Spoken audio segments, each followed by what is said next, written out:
सभी साथियों को नमस्कार, सभी को राधे राधे। अपनी पाठशाला परिवार में आप सभी का स्वागत है। तो आज सभी के लिए हम जीके, उत्तर प्रदेश जीके महत्वपूर्ण और करंट से संबंधित जीके प्रश्न लेकर के आए हैं। तो आइए शुरुआत करते हैं आज की क्लास। जो महत्वपूर्ण उत्तर प्रदेश पुलिस या उत्तर प्रदेश से संबंधित कोई भी एग्जाम होगा उसके लिए महत्वपूर्ण प्रश्न होंगे, क्योंकि जैसे उत्तर प्रदेश पुलिस है, उत्तर प्रदेश शिक्षक भर्ती है, उत्तर प्रदेश आरओ है, जहां से 20 प्रश्न बिल्कुल पूछे जाएंगे। वीडियो है, लेखपाल है, जहां से 20 प्रश्न लगभग करंट और जीएस से ये पूछे जाएंगे। तो आइए शुरुआत करते हैं आज की क्लास का पहला प्रश्न। तो पहला प्रश्न दिया गया है, निम्नलिखित में से कौन सा किराना घराना का मूल स्थान है? पूछ रहा है किराना घराना का मूल स्थान है। तो इसका जो सही आंसर हो जाएगा वो सही आंसर हो जाएगा बी, मुजफ्फरनगर सही आंसर हो जाएगा। तो इसमें देखते हैं, ये मुजफ्फरनगर घराना जो है ये शास्त्रीय गायन, इसके साथ साथ ख्याल गायन के लिए प्रसिद्ध था। और यहाँ के जो गायक थे उनका नाम है भीमसेन जोशी, ये इससे संबंधित है। तो ये हमारा इसका सही आंसर हो गया बी, मुजफ्फरनगर।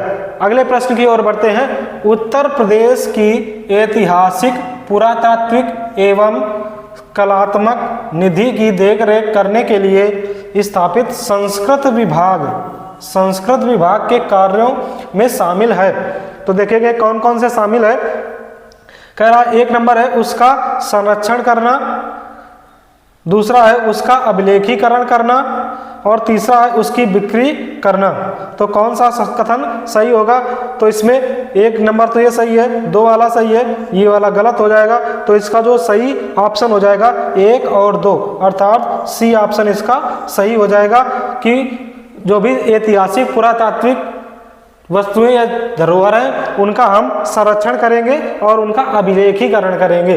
तो इसका सी ऑप्शन सही हो जाएगा। प्रश्न नंबर है 3। प्रश्न नंबर 3 है, निम्नलिखित में से कौन एक उत्तर प्रदेश का लोकगीत और इसके बाद कह रहा नहीं, लोकगीत नहीं है। ये बहुत ही इंपॉर्टेंट है, बच्चा सबसे ज्यादा यहीं पर समस्या करता है, वो नहीं पढ़ता नहीं है। आप लोग नहीं पढ़ते हैं और इसके बाद सही वाला आंसर लगा देते हैं। घर आए पता चला कि हमने तो सही किया था और उसके बाद क्या हुआ, 1 नंबर चला गया। तो देखते हैं इसका कौन सा लोकगीत नहीं है। तो चैती की बात करें तो चैती ये अवध क्षेत्र का लोकगीत है। अवध क्षेत्र लोकगीत, अवध क्षेत्र का लोकगीत हो गया।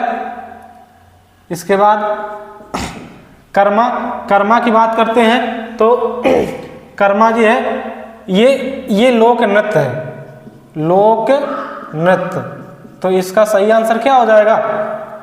कर्मा हो जाएगा। बी ऑप्शन इसका सही आंसर हो जाएगा। ये लोक नृत्य है कहाँ का? ये सोनभद्र का लोक नृत्य है, उत्तर प्रदेश के सोनभद्र का ये लोक नृत्य है। इसके बाद आला देख लेते हैं, सी। तो आला ये कहाँ का? ये महोबा का क्या है? लोकगीत है, महोबा का लोकगीत है। पटका की बात कर ले तो पटका ये ब्रज क्षेत्र का ये लोकगीत है, ब्रज क्षेत्र का लोकगीत है। और ब्रज क्षेत्र के कौन कौन से लोकगीत है? एक हो गया होरी भी इसका लोकगीत होता है। बम रसिया हो गया, एक रसिया हो गया। इसी के साथ और हो गया समाज गीत भी यहाँ के लोक गीत है। और एक है झूला भी यहाँ का लोक गीत है। तो हम ब्रज क्षेत्र के लोकगीत देख रहे थे। तो होरी हो गया, बम रसिया हो गया, रसिया हो गया, समाज गीत हो गया, झूला हो गया और पटका हो गया। ये हमारे ब्रज क्षेत्र के हो गए लोकगीत। तो इसका सही आंसर क्या हो जाएगा? सही आंसर हो जाएगा कर्म। अगले प्रश्न की ओर बढ़ते हैं। प्रश्न नंबर 4, निम्नलिखित कथनों पर विचार करें। तो कथन एक है, उत्तर प्रदेश में शिक्षा मित्र योजना ग्रामीण युवा शक्ति को अपने ही ग्राम में शिक्षा द्वारा सेवा उपलब्ध करती है। तो ये सही है, ये सही बात है। दूसरा देखेंगे, इसका उद्देश्य अध्यापक छात्र अनुपात बनाए रखना है। तो ये भी सही है, ये भी सही है। तो इसका कह रहा है कौन सा कथन सत्य है? तो ए और बी दोनों, 1 और 2 सही हो गए, तो सी वाला इसका सही हो जाएगा। फर्स्ट और सेकंड दोनों सही हो जाएंगे। अगला प्रश्न है प्रश्न संख्या 5, उत्तर प्रदेश में राज्य कृषि विश्वविद्यालय, राज्य कृषि विविधीकरण परियोजना यूपी डास प्रायोजित की गई है। तो इसका सही आंसर कौन हो जाएगा? तो इसका सही आंसर हो जाएगा सी, विश्व बैंक वर्ल्ड बैंक द्वारा इसको वित्त पोषित किया जाता है। तो इसका सही आंसर हो जाएगा वर्ल्ड बैंक, इसका सही आंसर हो जाएगा। अगला प्रश्न दिया गया है प्रश्न नंबर 6, उत्तर प्रदेश का कौन सा जिला अर्जुन बांध नहर से लाभान्वित होता है? तो इसका सही आंसर हो जाएगा डी, हमीरपुर, इसका सही आंसर हो जाएगा हमीरपुर। अगर और ये कहाँ आता है? ये बुंदेलखंड क्षेत्र में आता है, बुंदेलखंड। और बुंदेलखंड में कुल कितने जिला आते हैं? 7 जिला आते हैं बुंदेलखंड क्षेत्र में।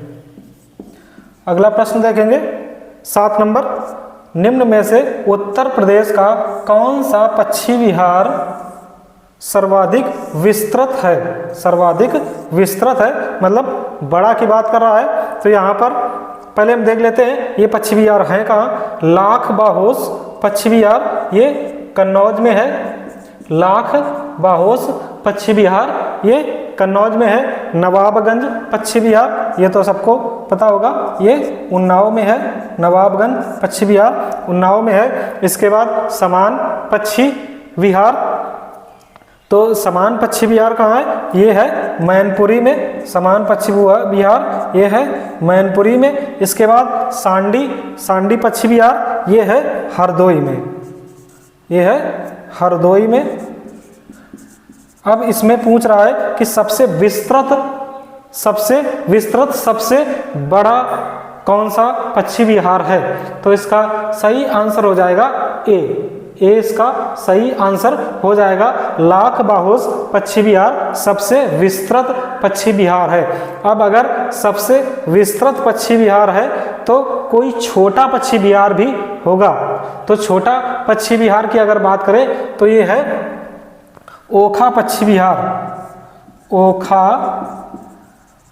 ओखा पक्षी विहार ये है छोटा, ये है छोटा। और ये कहाँ पर है? ये है अलीगढ़ में ये है। इसके बाद एक पक्षी विहार और आता है पटना पक्षी विहार। पटना पक्षी विहार बहुत आता है और लोग इसको गलत कर देते हैं कि ये इसको पटना विहार लगा देते हैं। पटना पक्षी विहार, तो पटना पक्षी विहार कहाँ पर है? ये है उत्तर प्रदेश के एटा जिला, उत्तर प्रदेश के एटा जिला में है। तो इसका सही आंसर क्या हो जाएगा? ए, लाख बाहोश पक्षी विहार हो जाएगा। इसके बाद इसमें हम और एक देख लेते हैं, नवाबगंज पक्षी विहार जो है ये सबसे पुराना पक्षी विहार है। सबसे पुराना पक्षी विहार है नवाबगंज पक्षी विहार, सबसे पुराना पक्षी विहार है। अगले प्रश्न की ओर बढ़ेंगे।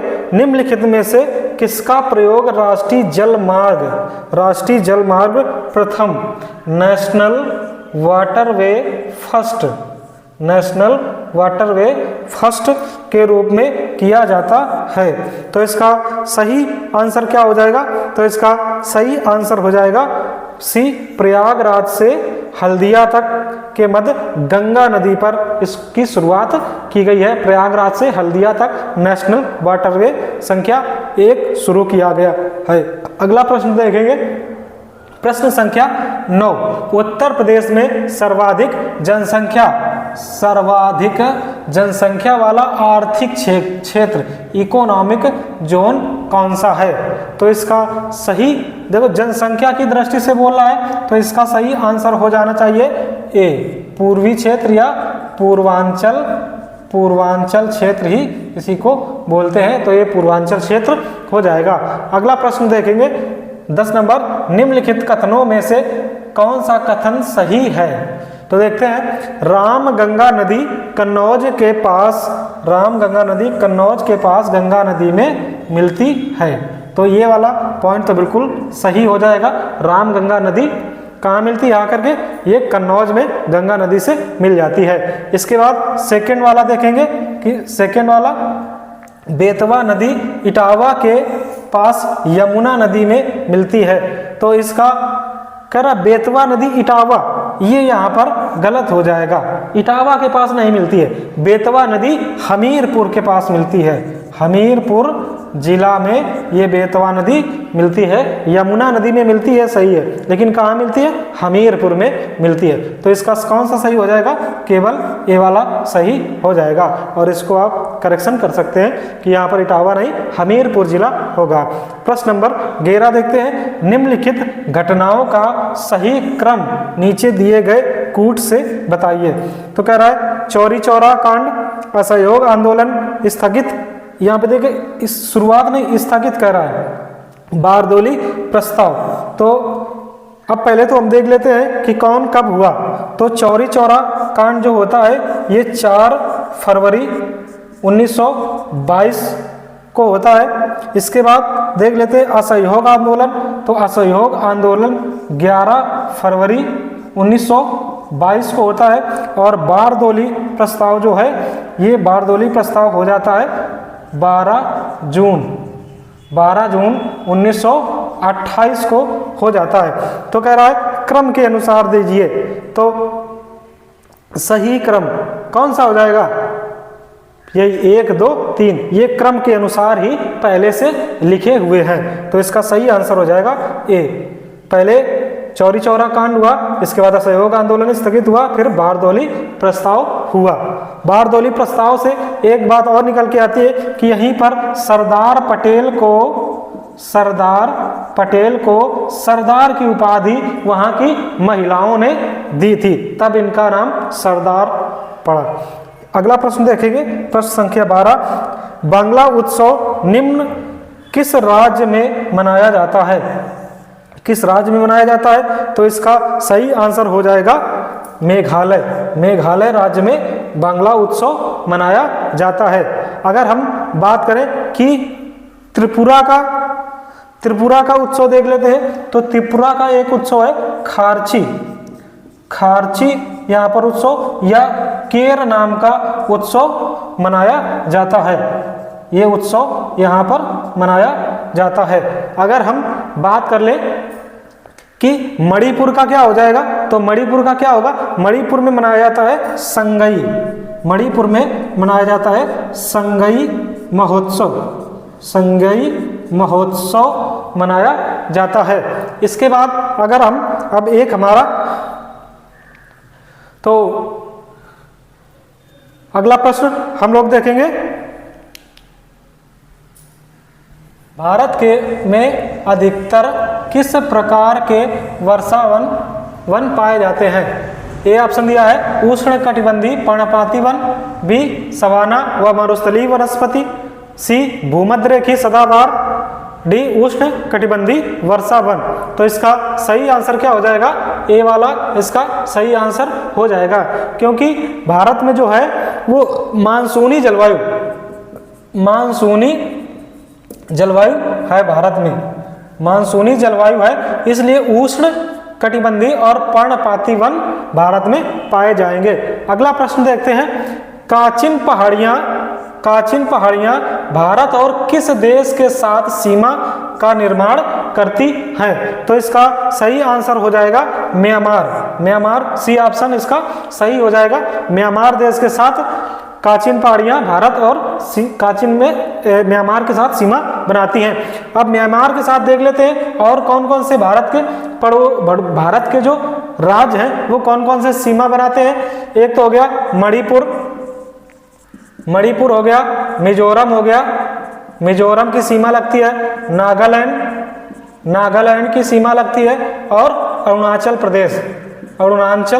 प्रदेश की सीमा म्यांमार देश से लगती है। तो 5 राज्य ऐसे हो गए, 4 राज्य मणिपुर, मिजोरम, नागालैंड, अरुणाचल, जहां से भारत की सीमा म्यांमार से लगती है। अगला प्रश्न देखेंगे, प्रश्न संख्या 15, जलोढ़ मिट्टी के बारे में कौन सा कथन गलत है?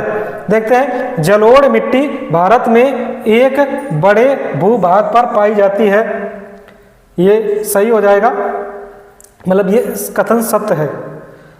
अगला है, इसमें पोटास, इसमें कह रहा कौन सा कथन गलत है, गलत देखना है, तो ये वाला तो सही है। इसमें पोटास तथा चूने की पर्याप्त मात्रा पाई जाती है, ये भी सही है। इस मिट्टी में गहन कृषि की जाती है, ये बिल्कुल सही है। नवीन जलोढ़ मृदा को बांगर कहते हैं, नहीं इसे बांगर नहीं कहते हैं, इसे खादर कहते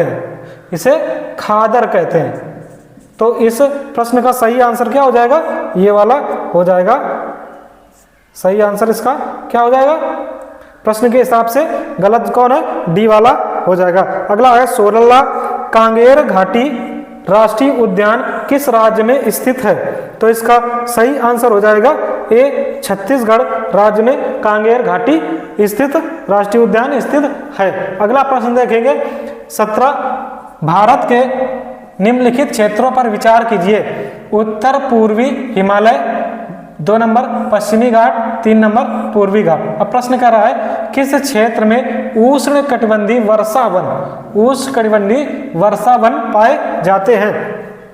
तो इसका देखेंगे, तो इसका जो सही आंसर हो जाएगा वो ए ऑप्शन सही हो जाएगा। उत्तर पूर्वी हिमालय और पश्चिमी घाट में ये उष्णकटिबंधीय वर्षा वन पाए जाते हैं। अगला प्रश्न है 18। तो साथियों, आपको मेरी मेहनत पसंद आ रही हो, हम आपके लिए मेहनत कर रहे हैं, तो वीडियो को लाइक करें, चैनल पर नए हैं तो चैनल को सब्सक्राइब करें। इसी के साथ अगला प्रश्न है 18, सुंडा ट्रेंच किस सागर या महासागर में स्थित है? तो इसका सही आंसर हो जाएगा ए, सी, हिंद महासागर में स्थित है। अगला प्रश्न देखेंगे 19, अमरावती नदी, हेमावती नदी, काबिनी नदी किसकी सहायक नदियां हैं? तो ये किसकी सहायक नदियां हैं? तो दक्षिण भारत की गंगा किसे कहा जाता है? तो इसका सही आंसर हो जाएगा कावेरी नदी की ये सहायक नदियां हैं। अगला प्रश्न देखेंगे 20, गाय के नस्लों में कौन विदेशी नस्ल है? कह रहा विदेशी नस्ल है, तो ये देखते हैं, साहिवाल ये तो देसी है, साहिवाल जो है ये देसी नस्ल है, लाल सिंधी ये भी देसी है, थपाकर ये भी सीधी है, देसी है, तो इसका सही आंसर हो जाएगा डी, फ्रीजियन इसका सही आंसर हो जाएगा। और फ्रीजियन किस देश से है? तो ये नीदरलैंड देश से इसको लाई गया है। तो साथियों, आशा करते हैं आपको कंटेंट अच्छा लगा होगा। चैनल पर नए हैं तो सब्सक्राइब करें, वीडियो को लाइक करें। मिलते हैं ऐसे ही 20 प्रश्नों के साथ अगली श्रृंखला में। तब तक सभी साथियों को जय हिंद।